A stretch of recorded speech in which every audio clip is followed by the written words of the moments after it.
जय हिंद. नमस्ते विद्यार्थी मित्रांनो. आताच्या व्हिडिओमध्ये आपण एस-वाय-बी-कॉम सेमिस्टर 4 2024 क्रेडिट पॅटर्न मधील म्हणजेच एन-ई-पी पॅटर्न मधील मॉनिटरी इकॉनॉमिक्स या विषयाच्या क्वेश्चन पेपरचा फॉर्मॅट आणि important question for study purpose आपण बघणार आहोत. विद्यार्थी मित्रांनो, अद्याप जर का आपण आपल्या YouTube चॅनलला सबस्क्राईब केलं नसेल, तर त्वरित सबस्क्राईब करा, जेणेकरून आपल्याला पुणे विद्यापीठाच्या परीक्षेसंदर्भात सर्व महत्त्वाची माहिती तुम्हाला भेटून जाईल. विद्यार्थी मित्रांनो, आपणाला माहित आहे की मॉनिटरी इकॉनॉमिक्स हा विषय एकूण 4 क्रेडिटसाठी आहे. यासाठी एकूण विद्यापीठाची परीक्षा 70 मार्कांची होणार आहे. परीक्षेसाठी तुम्हाला 3 तासाचा टाईम ड्युरेशन असणार आहे. तर पासिंगसाठी तुम्हाला किमान 28 मार्कांची आवश्यकता असणार आहे. मॉनिटरी इकॉनॉमिक्स हा विषय इंग्लिश आणि मराठी अशा दोन्ही भाषेतून असणार आहे. परीक्षेचा पेपर तुम्हाला दोन्ही भाषेतून येणार आहे. तुम्हाला ज्या भाषेतून त्याचे उत्तर लिहिणं सोयीस्कर पडेल, ती भाषा तुम्ही आन्सर लिहिताना यूज करू शकता. चला तर मग बघूया आपण क्वेश्चन पेपरचा फॉर्मॅट काय असणार आहे. परीक्षेत तुम्हाला एकूण 6 प्रश्न विचारले जातील. त्यातील प्रश्न क्रमांक 1 आणि प्रश्न क्रमांक 6 तुम्हाला कंपल्सरी सॉल्व्ह करायचा आहे. त्यानंतर question number 2nd, 3rd, 4th आणि 5th अशा 4 प्रश्नांपैकी कोणत्याही 3 प्रश्नांची उत्तरं तुम्हाला लिहायची आहे. समोर तुम्हाला क्वेश्चन पेपरचा फॉर्मॅट दिसेल. यामध्ये question number 1 fill in the blanks असणार आहे 6 मार्काला. Question number 2nd broad question chapter number 1 वर 18 मार्काला राहील. Question number 3 broad question chapter number 2 वर 18 मार्काला राहील. क्वेश्चन नंबर 4 चॅप्टर नंबर 3 वर ब्रॉड क्वेश्चन 18 मार्काला राहील. तर क्वेश्चन नंबर 5 चॅप्टर नंबर 4 वर ब्रॉड क्वेश्चन 18 मार्काला राहणार आहे. तर क्वेश्चन नंबर 6 हा राईट शॉर्ट नोट्स असणार आहे. प्रत्येक चॅप्टरवर किमान एक शॉर्ट नोट्स विचारली जाईल. अशा मिळून टोटल 4 शॉर्ट नोट्स परीक्षेत विचारल्या जातील. त्यापैकी कोणत्याही 2 लिहायच्या. त्यासाठी 10 मार्क्स असणार आहे. असे मिळून एकूण 70 मार्कांसाठीचा हा क्वेश्चन पेपरचा फॉर्मॅट असणार आहे. विद्यार्थी मित्रांनो, आता आपण question number 2nd, 3rd, 4th आणि 5th तसेच क्वेश्चन नंबर 6 मध्ये कोणकोणते प्रश्न विचारले जाईल त्याची आपण चॅप्टर वाईज माहिती घेऊया. बघ प्रत्येक या ठिकाणी तुम्हाला कोणते ब्रॉड क्वेश्चन आणि कोणते शॉर्ट नोट्स विचारले जातील याची माहिती या ठिकाणी मी दिलेली आहे. चॅप्टर नंबर 1 तुमचा इंट्रोडक्शन टू मनी आहे. या रिलेटेड जो काही ब्रॉड क्वेश्चन आहे, जो तुम्हाला 18 मार्कापर्यंत विचारला जाऊ शकतो, तर तो कोणता असणार आहे, तो या ठिकाणी आपण इथे तुम्हाला सांगणार आहे. ओके. सो या ठिकाणी पहिला प्रश्न आहे define the term of money and explain its function in modern economics.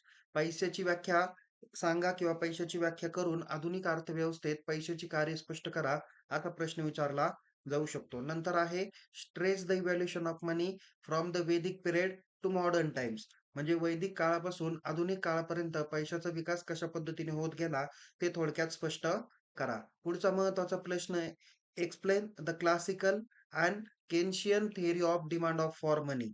Okay. पैशाच्या मागणीचे क्लासिकल आणि केन्सियनचा जो काही सिद्धांत आहे तो स्पष्ट करा असा हा प्रश्न आहे. क्वेश्चन नंबर 4 फ्रीडमनचा पैशाच्या मागणीचा सिद्धांत स्पष्ट करा. म्हणजे इथं क्लासिकल, केन्शियन आणि फ्रीडमन याच्यापैकी कोणताही एक सिद्धांत तुम्हाला डेफिनेटली परीक्षेला विचारला जाणार आहे म्हणजे आहे. त्याच्यामध्ये discuss Friedman theory of demand for money. Okay. फ्रीडमनच्या पैशाच्या मागणीचा सिद्धांत स्पष्ट करा. Question number 5 explain the quantity theory of money with Fisher and Cambridge equation.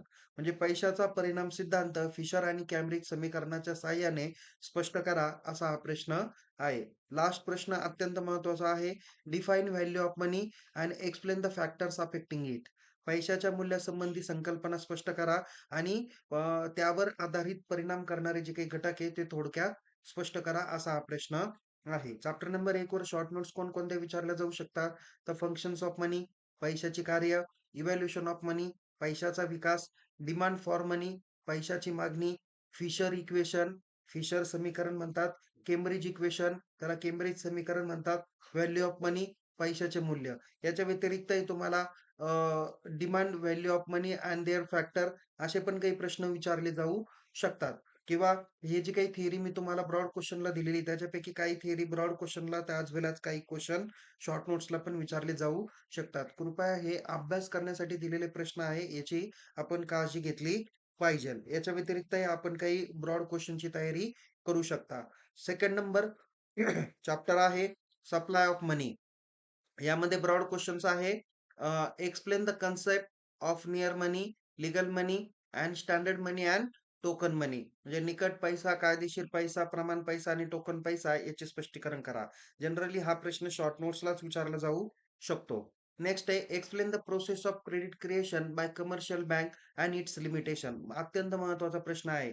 व्यापारी बँकांकडून कर्ज निर्मितीची प्रक्रिया स्पष्ट करा आणि त्याच्या मर्यादा थोडक्यात स्पष्ट करा. म्हणजे बँकांकडून कर्ज निर्मिती कशा पद्धतीने केली जाते, त्याची थोडक्यात पद्धती या ठिकाणी सांगायची आहे. पुढचा महत्त्वाचा आहे, की डिस्कस द क्वांटिटेटिव्ह आणि qualitative methods of credit control. आर-बी-आयची जी काही पतनियंत्रणाची संख्यात्मक आणि गुणात्मक पतनियंत्रणाची साधनं आहे, ती या ठिकाणी तुम्हाला थोडक्यात स्पष्ट करायची आहे. नंतर आहे explain the concept of high power money and money supply. उच्च शक्तीचा पैसा आणि चलन पुरवठा याची संकल्पना स्पष्ट करा. याला हाय पॉवर मनीला अजूनही काही वेगवेगळे नाव आहे, पण मी या ठिकाणी उच्च शक्तीचा पैसा असं नाव दिलेलं आहे. नेक्स्ट आहे क्वेश्चन नंबर 5. डिस्क्राइब्स आर-बी-आय मनी measures M1, M2, M3, M4 आणि MO. ओके. आर-बी-आयची जी काही चलन मोजमापाची जी काही विविध साधनं आहे, तर त्यामध्ये M1, M2, M3 आणि MO हे थोडक्यात स्पष्ट करा. त्याला 0 पण म्हटलं जातं. हे थोडक्यात स्पष्ट करा असे हा महत्त्वाचा प्रश्न आहे. हा याच्यातील काही जे काही पॉइंट्स आहेत ते तुम्हाला शॉर्ट नोट्सला विचारले जाऊ शकतात. शॉर्ट नोट्स कोणकोणते आहे? निअर मनी, ज्याला निकट पैसा. मी ऑलरेडी इथं 1 नंबरचा प्रश्न तुम्हाला सांगितलेला आहे. यापैकी कोणत्याही 4 पैकी 1 किंवा 2 तुम्हाला परीक्षेला विचारले जातील. नंतर आहे क्रेडिट क्रेडिट क्रिएशन, ज्याला कर्ज निर्मितीची प्रक्रिया म्हणूया. नंतर आहे क्वांटिटेटिव्ह क्रेडिट कंट्रोल, ज्याला परिमाणात्मक पतनियंत्रण किंवा संख्यात्मक पतनियंत्रण असं म्हणलं जातं. नंतर आहे क्वालिटेटिव्ह क्रेडिट कंट्रोल, ज्याला गुणात्मक पतनियंत्रण असं म्हटलं जातं. नंतर हाय पॉवर मनी, उच्च शक्तीचा पैसा, M1 आणि M3 म्हणजे M2, M4, M0 हे पण तुम्ही करून ठेवले पाहिजे. चॅप्टर नंबर 3 कडे वळूया. Inflation and deflation. ओके. महागाई आणि चलनवाढ किंवा चलनघट आहे की नाही, या संदर्भातला हा प्रश्न आहे. पहिला महत्त्वाचा ब्रॉड क्वेश्चन 18 मार्काकडे विचारला जाऊ शकतो, तो म्हणजे define the term of inflation आणि इट्स टाइप. ओके. महागाईची व्याख्या करून महागाईचे विविध प्रकार स्पष्ट करा. दुसरा आहे differential between the demand pool and cost push inflation, म्हणजे मागणी आधारित आणि खर्च आधारित महागाईतील फरक स्पष्ट करा. पुढचं आहे एक्सप्लेन डब्ल्यू-पी-आय आणि C-P-I as a measure of inflation. म्हणजे इथं डब्ल्यू-पी-आय याचे फुल फॉर्म पण तुम्हाला कदाचित परीक्षेला विचारले जातील. डब्ल्यू-पी-आय आणि सी-पी-आय यांचा महागाई मोजण्याचे जे काही साधनं म्हणून त्याचा जो काही वापर आहे तो थोडक्यात स्पष्ट करायचा आहे. पुढचा महत्त्वाचा discuss the causes and effects of inflation. महागाईची कारणे आणि परिणाम थोडक्यात स्पष्ट करा. नेक्स्ट आहे explain the Phillips curve in short run and long run. हा पण एक महत्त्वाचा प्रश्न आहे. फिलिप वक्र अल्पकालीन आणि दीर्घकालीन स्पष्ट करा. महत्त्वाचा हा प्रश्न आहे. नेक्स्ट आहे define deflation and explain it's impact.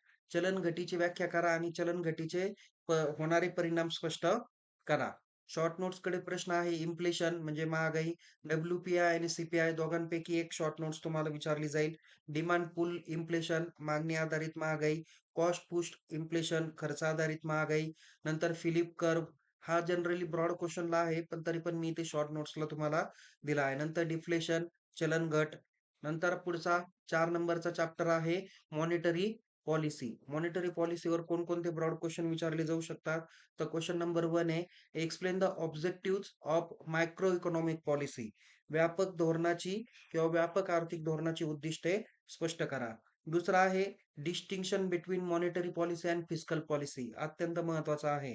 चलनविषयक धोरण आणि वित्तीय धोरण यातील फरक स्पष्ट करा किंवा यावर आधारित शॉर्ट नोट्स पण विचारली जाऊ शकते. पुढे आहे explain the role of monetary policy committee, ज्याला MPC म्हटलं जाईल आणि इन्फ्लेशन टार्गेटिंग, म्हणजे MPCची भूमिका आणि महागाई लक्ष्यीकरण थोडक्यात स्पष्ट करा. पुढचा महत्त्वाचा प्रश्न discuss the short term and long term interest rate. अल्पकालीन आणि दीर्घकालीन व्याजदर स्पष्ट करा. पुढचा आहे explain measure to encourage saving and investment. बचत आणि गुंतवणूक प्रोत्साहनासाठी उपाययोजना स्पष्ट करा. पुढचा आहे question number 4B, sorry question number chapter number 4 वर आधारित शॉर्ट नोट्स जे काही 5 मार्काला विचारले जातील त्यातील काही शॉर्ट नोट्स तिथं अभ्यासाच्या दृष्टिकोनातून दिलेले आहे. मॉनिटरी पॉलिसी, ज्याला चलनविषयक धोरण म्हणतात. फिस्कल पॉलिसी वित्तीय धोरण.